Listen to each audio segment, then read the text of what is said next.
YouTube, hello McTell, hello Red Pill. This is Red Pill in the Wind. Today is another day of EBT Education. We were talking about jet engines, right? Now, the next thing we're going to talk about is on the jet engine is the compressor section. One of the most important things that make it happen. We talked about the fan section. We talked about the aircraft, the jet engine as a whole. Today we're going to talk about the compressor section. Yes. Now, the compressor section is a very interesting piece. It sits right after the fan and right before the diffuser and combustion chambers, which we're going to get into that later on. See, what the compressor's job is to basically take the air from this big molecular space to little tiny space. Basically take 14.7 pounds per square inch of air from a wide open space and put it in this little tiny space so that it can basically build up enough pressure and temperature so that it can then be passed on to the diffuser and the combustion chamber. Now, another thing the compressor's job is to start the aircraft secondary motors. But how does that work? Well, let's see. You either take the 7th stage or the 14th stage based on the needs of the aircraft, and you basically cycle that bleed air into the other motor. Or run the avionics systems, run the anti-icing systems, run the oxygen systems, heat the oxygen. So many things that the bleed air can be used for. Recharge the accumulator, which we will get to that eventually. Recharge the accumulator. A lot of big aircrafts have an accumulator that start another motor, which then starts another motor, which is within your aircraft. But we're not getting to that one. We're not getting to the aviation system as of right now. We're going to get focused on the compressor.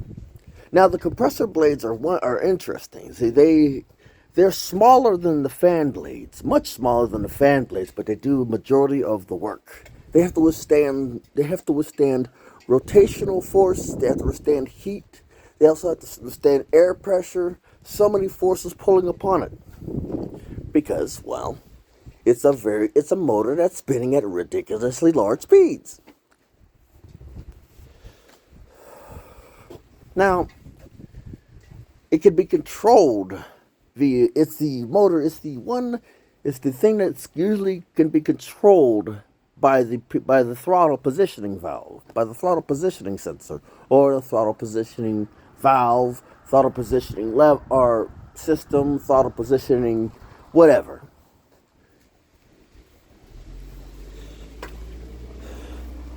Throttle positioning, whatever they use nowadays, whether it be mechanical via the military applications, or electronic via civilian applications, or a mixture of both. Redundancy systems are amazing, aren't they?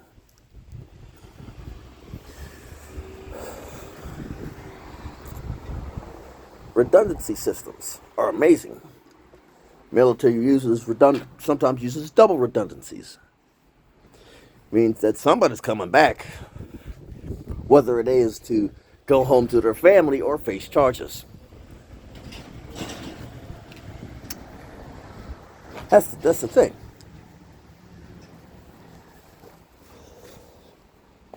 That's the thing. Somebody's coming back either to visit their or to see their family or to face charges, depending on what it is.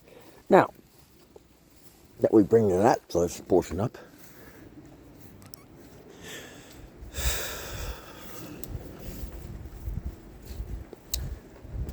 Now, what the compressor's job does is basically supplies hot or heated, pressurized air to the fuel system, to the fuel supply system, or fuel supply hurricaneer mixture system. That's what it does. All it does is the more air you supply, the more fuel gets dumped, the more fuel gets mixed, the faster the aircraft goes. More fuel supply, more air supply is needed. When you add fuel, you need to add air. Just much like your car. Much like your car. When you add air, you have to add more air, and then you have to supply the correct ratio of fuel. That is why some of y'all get some horrible, terrible gas mileage on your vehicles, because you got lead feet. Your parents got lead feet. That's why your parents spend so much on gasoline, because they think it's going out like disco. That's why your grandmother gets better gas mileage, even though she drives 55 in a 70-mile-per-hour zone in the left lane. But hey, it's not like I know anything about that. I'm only a truck driver, right? It's not like I have some sort of knowledge. I'm only a dumb red pillar truck driver, right? That wants to do harm, right? That's apparently what red pillars right. But yet I'm up here on this internet explaining to you how a jet engine works. Hopefully, I can get some of you off the couch and into a freaking school.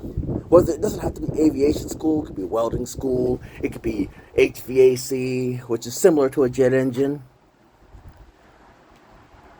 It could be electrician school. It could be anything. I hope that I spark some of your education. This is Red Pill in the Wind, signing off.